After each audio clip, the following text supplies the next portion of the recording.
सूरजपुर गांव में कई दिनों से काला सूरज ही उग रहा था। गांव में अंधेरा छाया हुआ था। इससे गांव के लोगों को त्वचा और आंखों के रोग हो रहे थे। धीरेन्द्र जी गांव के वैद्य थे। उनकी बेटी सपना उनका वैद्य के काम में साथ देती थी। तभी सरला ने आकर कहा, धीरेन्द्र जी, ये अजीब सा काला सूरज हमें खत्म कर देगा। हमारी फसलें मुरझा रही हैं, हमारी त्वचा जल रही है और आंखों में अजीब सा दर्द हो रहा है। कोई उपाय करो। इस काले सूरज ने तो जीना मुश्किल कर दिया है। आप घबराए नहीं, मैं कुछ करता हूँ। सपना, हमारी जड़ी बूटियाँ खत्म हो चुकी हैं। तुम जाकर आज ही जंगल से जड़ी बूटियाँ लेकर आओ। जी पिताजी, मैं आज ही जाकर जड़ी बूटियाँ लेकर आती हूँ। हमें जल्द से जल्द इस काले सूरज का उपाय ढूंढना होगा, तभी हम बच पाएंगे। सपना जब जंगल में जड़ी बूटियाँ खोज रही थी, तब अचानक उसे एक पेड़ के पास एक जख्मी व्यक्ति मिला। वो व्यक्ति बहुत कमजोर लग रहा था। सपना उसे बचाने के लिए तुरंत आगे बढ़ी। तुम ठीक तो हो? तुम्हें क्या हुआ है? कौन हो तुम? मैं उजाले का रक्षक हूँ। जड़ी बूटी लेने आया था, लेकिन काले सूरज ने मुझे जख्मी कर दिया। ये काला सूरज हमें खत्म कर देगा। उजाले का रक्षक? काले सूरज से लड़ने का एकमात्र तरीका है इस जंगल में छिपी एक खास जड़ी बूटी जो काले सूरज के प्रभाव को खत्म कर सकती है। ये वही जड़ी बूटी है। रक्षक ने सपना को एक जड़ी बूटी दी। ये किसी भी सामान्य जड़ी बूटी से अलग थी। क्या मैं इससे काले सूरज के संकट को खत्म कर सकती हूँ? हाँ, काले सूरज की एक गुफा है जहाँ पर उजाले के देवता की एक अंगूठी है। काले सूरज ने उस पर कब्जा कर लिया है। उस अंगूठी पर इस जड़ी बूटी का रस डाल दिया जाए तो उस काले सूरज का प्रभाव दुनिया से खत्म हो सकता है। लेकिन यह काम किसी एक इंसान को करना होगा। मैं इंसान नहीं हूँ, एक देवदूत हूँ। लेकिन इंसान ही क्यों? क्योंकि ये सब इंसानों की वजह से हुआ है। इंसान अंदर से खोखला हो चुका है। उसके अंदर से आत्मविश्वास और साहस खत्म हो रहा है। अगर तुम अपना साहस और आत्मविश्वास जगाकर एक कर सको तो पूरी इंसानियत इस काले सूरज पर विजय प्राप्त कर सकती है। ठीक है, आप पहले घर चलिए, आपको इलाज की जरूरत है। सपना रक्षक को घर लेकर आई। रक्षक जब ठीक हुआ तो कहने लगा, सपना, काले सूरज की उस गुफा तक जाने का रास्ता बहुत कठिन है। मैं तुम्हारे साथ जा तो सकता हूँ, लेकिन तुम्हें भी अपनी हिम्मत दिखानी पड़ेगी। अपने अंदर के डर से जीतना होगा। रक्षक जी, सपना बहुत हिम्मत वाली लड़की है। हाँ, मैं उस गुफा तक जाकर उस काले सूरज को खत्म करूंगी। मेरे लिए ये कठिन होगा, लेकिन असंभव नहीं। सपना, कहना आसान है लेकिन करना मुश्किल। ध्यान रखना, मैं तुम्हारे साथ चल तो सकता हूँ, लेकिन सिर्फ गुफा तक। गुफा के अंदर मैं नहीं जा सकता। गुफा के अंदर तुम्हें ही जाकर उस अंगूठी को ढूंढकर उस पर चमकीली जड़ी बूटी का रस डालना होगा। और इस सफर के दौरान तुम्हें अपने आत्मविश्वास और साहस को बरकरार रखना होगा। बोलो सपना, तैयार हो? जी रक्षक जी, मैं तैयार हूँ। सपना और रक्षक जंगल से चलते हुए एक नदी के पास पहुँचे। नदी का पुल पुराना और कमजोर हो चुका था। ये दृश्य देखकर सपना की धड़कन तेज हो गई। ये क्या? पुल तो बहुत पुराना है, कभी भी टूट सकता है। अब हम इसे कैसे पार करेंगे? सपना, डरो मत, हमें इस पुल को पार करना ही होगा। ध्यान रखो, हिम्मत से ही हम इस मुश्किल को पार कर सकते हैं। ठीक है रक्षक जी, मैं डर को अपने अंदर से बाहर निकाल दूंगी। हम दोनों मिलकर ये पार कर लेंगे। सपना ने रक्षक की मदद से पुल पर कदम रखा। पुल की लकड़ियां टूटने के कगार पर थीं, लेकिन सपना ने धीरे धीरे चलते हुए संतुलन बनाए रखा। दोनों आगे बढ़ने लगे। हम ये कर सकते हैं, बस ध्यान रखना, थोड़ा और। तुम सही कर रही हो सपना, हम पहुंचने वाले हैं। अंततः सपना और रक्षक ने हिम्मत और संयम के साथ नदी पार कर ली। अब वे अपने अगले सफर के लिए तैयार थे। सपना और रक्षक थोड़े और आगे बढ़े तो उन्हें एक बड़ा सा पहाड़ दिखा। पहाड़ पर रास्ते में जहरीले कांटों वाले पेड़ और पौधे आ गए।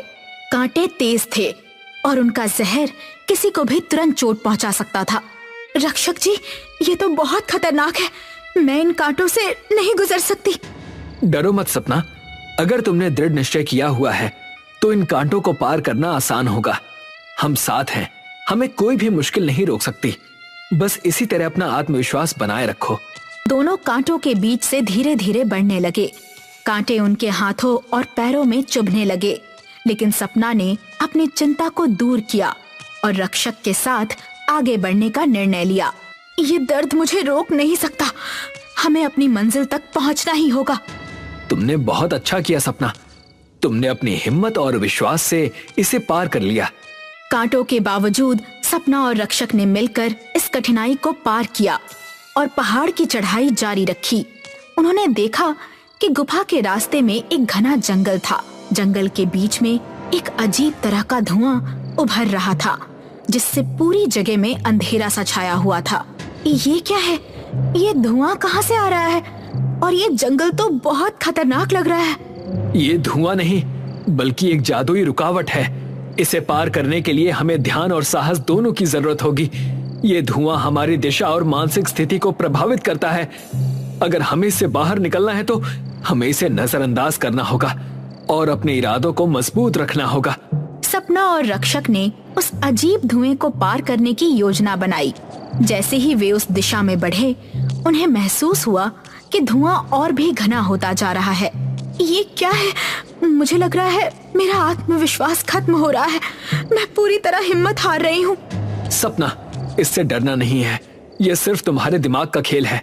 अगर तुम डर पर काबू पा लोगी तो ये दिक्कतें खुद ब खुद गायब हो जाएंगी। हमें केवल अपनी यात्रा पर ध्यान केंद्रित करना होगा। सपना ने गहरी सांस ली और रक्षक की बात मानी। धीरे धीरे दोनों ने धुएं से रास्ता ढूंढते हुए खुद को बाहर निकाला। जैसे ही वे धुएं के पार पहुंचे, उन्हें गुफा का रास्ता साफ दिखने लगा। हमने ये कर दिखाया, अब हम उस गुफा तक पहुंचने के लिए तैयार हैं। लेकिन अब भी कुछ और चुनौतियां सपना का इंतजार कर रही थीं। सपना, अब मैं आगे नहीं जा सकता। इसके बाद का सफर तुम्हें अकेले ही तय करना होगा। रक्षक जी, आपके बिना कैसे? तुम्हें ये करना ही होगा। तुम जाओ और उस अंगूठी को प्राप्त करके उस पर चमकीली औषधि का रस डाल दो। इस काले सूरज को खत्म करने का यही एकमात्र उपाय है। तभी अचानक वहाँ काला सूरज आया। तुम कहाँ जा रही हो सपना? तुम मुझे खत्म करने आई हो ना? मैंने इंसान के आत्मविश्वास और हिम्मत को खत्म करने के सारे प्रयास किए। तुम मेरे प्रभाव को खत्म करने आई हो? ऐसा कभी नहीं होगा। तुम उसे छोड़ दो। काले सूरज, मैं तुम्हें आगे नहीं बढ़ने दूंगा। सपना, तुम जल्दी जाओ। मैं काले सूरज को कुछ देर और रोक सकता हूँ, लेकिन ज्यादा समय तक नहीं रोक पाऊंगा। सपना ने हिम्मत से कदम आगे बढ़ाए। सपना गुफा के अंदर पहुंच चुकी थी और उसकी नजरें हर कोने को छान रही थीं। अंधेरे में उसे एक चमकती हुई अंगूठी नजर आई, जो उजाले का प्रतीक थी। सपना ने तुरंत अंगूठी को उठा लिया। अब काले सूरज का प्रभाव खत्म होगा। तभी अचानक काला सूरज वहाँ प्रकट हो गया। तुम मुझे रोक नहीं सकती सपना, मैं तुम्हें ये नहीं करने दूंगा। लेकिन सपना डरी नहीं। उसने अपना ध्यान केंद्रित किया और जड़ी बूटी का रस अंगूठी पर डाल दिया। जैसे ही रस अंगूठी पर गिरा, काला सूरज गायब हो गया। अब तुम्हारी काली छाया इस दुनिया से मिट जाएगी। गुफा में एक तेज रोशनी फैलने लगी, जैसे सूरज फिर से उगाया हो। बाहर आकर देखा तो रक्षक नहीं था। उजाले का रक्षक सपना को सकारात्मक उम्मीद देकर जा चुका था। गांव वाले सपना के घर इकट्ठा हुए। मेरी बेटी ने असंभव काम किया है। गांव वालों, उसकी हिम्मत और विश्वास ने हमें बचा लिया। तुमने हम सबको बचाया है सपना। तुम वाकई हमारे गांव की शान हो। मैंने केवल वही किया जो सही था सरला चाची। असल में काला सूरज तो हमारी कायरता, डर और अहंकार का अंश था, जो हम पर अपनी पकड़ और ज्यादा मजबूत बना रहा था। हमें जरूरत थी अपने आत्मविश्वास, साहस और सच के साथ आगे बढ़ने की, जिससे हम अपने मन के अंदर के काले सूरज को खत्म कर सकें। एक दिन की बात है, जब सूरज ढल रहा था और चांद उग रहा था, तो सूरज ने चांद से पूछा, अरे भाई, एक बात बताओ, तुम जब भी आते हो तो कोई तुम्हें प्रणाम क्यों नहीं करता? ऐसा नहीं है भाई, हर कोई एक जैसा नहीं होता। कई लोग मुझे भी प्रणाम करते हैं। पर मैं तो जब भी उगता हूँ तो सारी दुनिया मुझे जल चढ़ाती है। पर तुम्हें तो कोई भी जल नहीं चढ़ाता। सूरज और चंद्रमा की ये बातें बेलापुर गांव के लोग सुन रहे थे। तभी एक आदमी ने कहा, हम तो सिर्फ सूरज को ही भगवान मानते हैं, चांद हमारे लिए भगवान नहीं है। नहीं, ऐसी बात नहीं है, हमें चांद को भी भगवान मानना चाहिए। सूरज भगवान तो हमें रोशनी देते हैं, धूप देते हैं, चांद हमें क्या देता है? हर किसी का अलग अलग काम है। चंद्रमा भी हमें रात को रोशनी देता है। अरे पर उस रोशनी का हम क्या करेंगे? रात को तो हम सोए रहते हैं, हमें रात को रोशनी की जरूरत नहीं है। पर चांद का होना भी जरूरी है। हमें चांद की जरूरत नहीं है। अगर चांद नहीं भी होगा तो हमारी जिंदगी में कोई भी फर्क नहीं पड़ेगा। उसका होना और ना होना एक ही बराबर है। इस आदमी और औरत की बात चांद और सूरज दोनों सुन रहे थे। ये बातें सुनकर सूरज खुश हो गया और चंद्रमा थोड़ा उदास हो गया। सूरज ने चांद से कहा, देखा, बेलापुर के लोग भी मुझे भगवान मानते हैं और तुम्हें कुछ भी नहीं। ये लोग मेरी पूजा करते हैं। पर मैं भी तो इन्हें रोशनी देता हूँ। अगर मैं ना रहूं तो इन लोगों की जिंदगी अस्त व्यस्त हो जाएगी। कोई बात नहीं, वैसे भी इन लोगों को तुम्हारी जरूरत नहीं। अगर ऐसी बात है तो ठीक है, मैं अब से आऊंगा ही नहीं। चंद्रमा गुस्सा होकर वहाँ से चला जाता है। चंद्रमा के जाने के बाद बेलापुर में रात को अंधेरा छा जाता है। वैसे तो आसमान में कुछ तारे हैं, पर इनकी रोशनी बहुत कम है। अंधेरा इतना गहरा है कि किसी को कुछ भी दिखाई नहीं देता। अब खेतों में बुआई का वक्त आ चुका था, इसलिए किसानों को सुबह जल्दी उठकर बुआई के लिए जाना था, पर चांद के न होने से गहरा अंधेरा था। अरे उठ जाओ, आज खेत की बुआई करनी है ना, जल्दी चलो, नहीं तो बाद में तेज धूप हो जाएगी और फिर गर्मी में काम नहीं हो पाएगा। हाँ, खेत की बुआई तो करनी है, पर अभी रात है, बाहर बहुत घना अंधेरा है। मुझे तो लगता है सुबह होने वाली है, हमें चलना चाहिए। वो सब तो ठीक है, पर बाहर कुछ दिख ही नहीं रहा, जाएंगे कैसे? ठीक है, सुबह होने पर ही जाते हैं। ये दोनों सुबह होने का इंतजार करने लगे।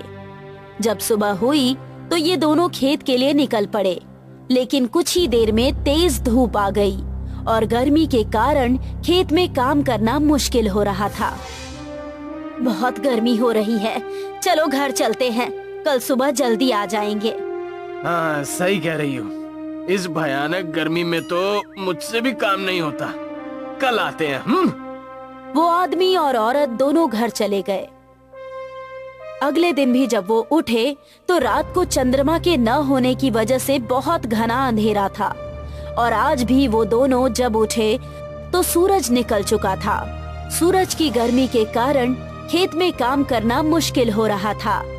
इस समस्या से परेशान होकर आदमी ने सूरज से कहा, हे सूर्य देव, हमें चांद की जरूरत नहीं है। अगर आप रात को भी रहें तो हमें कभी भी चांद की जरूरत नहीं पड़ेगी और हम केवल आप ही की पूजा करेंगे। ठीक है, अब से मैं रात को भी रहूंगा। अब दिन खत्म होने के बाद सूरज रात को भी बेलापुर में ही रहने लगा, जिससे दिन ढल ही नहीं रहा था और रात हो ही नहीं रही थी। अरे जल्दी से खाना बनाओ, नींद आ रही है, सोना भी है। अभी तो दोपहर का वक्त है, क्या अभी से खाना बनाना शुरू कर दूं? अच्छा ठीक है, बाद में बनाना। वो आदमी और औरत बहुत देर तक रुकते हैं, पर शाम नहीं होती, क्योंकि अब सूरज ढल ही नहीं रहा था। भूख से आदमी का बुरा हाल हो गया। अरे लगता है आज शाम नहीं होगी, तुम खाना बना दो। ठीक है, बनाती हूँ। औरत ने खाना बनाया और दोनों ने खाना खा लिया। अच्छा सुनो, मैं सोने जा रहा हूँ। अभी तो रात ही नहीं हुई। हाँ, सूरज भी तेज चमक रहा है, पता नहीं रात कब होगी। मैं तब तक नहा लेता हूँ। वो आदमी नहाने चला गया। बाप रे, आज तो बहुत गर्मी है, पता नहीं इतनी गर्मी में कैसे रहेंगे। आदमी नहाकर लौट आया। अरे नहाने के बाद भी कितनी गर्मी लग रही है। अब सूरज नहीं ढलेगा, इसलिए ये सब हो रहा है। ये सब सूरज की वजह से ही हो रहा है। कोई बात नहीं, चलो सोते हैं। ये दोनों सोने के लिए चले जाते हैं, पर सूरज की गर्मी की वजह से दोनों परेशान हो जाते हैं। इन्हें बहुत पसीना आ रहा है। अरे पंखा तेज कर लो। औरत पंखे को तेज कर देती है, पर तेज हवा चलने के बाद भी इन्हें गर्मी से राहत नहीं मिलती। इतनी गर्मी में तो मर ही जाएंगे। काश सूरज ढल जाता तो गर्मी कम हो जाती और हम लोग चैन से सो पाते। अरे अब तो ये गर्मी बर्दाश्त के बाहर हो गई है। मुझे भी लगता है कि हमें चांद की जरूरत है। चलो जाकर सूर्य देव से बात करते हैं। हाँ ठीक है, चलो। ये दोनों बाहर छत पर आते हैं। हे सूर्य देव, आपकी धूप को बर्दाश्त करना मुश्किल हो रहा है। इसमें मैं क्या कर सकता हूँ? तुम ही ने कहा मुझे रात को रुकने के लिए, इसलिए मैं रुका हूँ। हाँ, हम ही ने कहा था, पर अब हमें चांद की भी जरूरत है, क्योंकि हम इतनी धूप को नहीं सह पाएंगे। आज से आप सिर्फ दिन के समय ही रहिए, रात को चंद्रमा ही ठीक है। ठीक है, जैसी तुम्हारी मर्जी। अब से मैं रात को नहीं आऊंगा। अब औरत और आदमी चंद्रमा को पुकारने लगे। हे चंद्रदेव, मुझसे गलती हो गई, मुझे माफ कर दीजिए। हमें आपकी भी जरूरत है। हे चंद्रदेव, आप वापस आ जाइए। जिस तरह दिन में सूरज की जरूरत है, उसी तरह रात में चांद की भी जरूरत है। इन दोनों के बुलाने पर चंद्रमा वापस आ जाता है। चंद्रमा को देखकर ये दोनों बहुत खुश होते हैं और उन्हें प्रणाम करते हैं। हे चंद्रदेव, जिस तरह हम हमेशा सूरज को जल चढ़ाते हैं और उनका स्वागत करते हैं, उसी तरह आज से हम लोग आपका भी स्वागत करेंगे। ठीक है, अगर तुम्हें मेरी जरूरत है तो मैं तुम्हें रोशनी जरूर दूंगा। मुझे माफ कर दो भाई। मेरी तरह तुम भी इस दुनिया के लिए बहुत जरूरी हो। अगर मैं दिन में उगने वाला सूरज हूँ, तो तुम रात में उगने वाले सूरज हो। सूरज ढल गया और अंधेरा होने लगा। तब चांद ने चारों तरफ अपनी खूबसूरत रोशनी बिखेर दी। आदमी और औरत दोनों ने चांद को प्रणाम किया और उनका स्वागत किया और दोनों चैन की नींद सो गए। सीख, इस दुनिया में हर चीज का अपना महत्व है। हमें किसी भी चीज के महत्व को कम नहीं समझना चाहिए।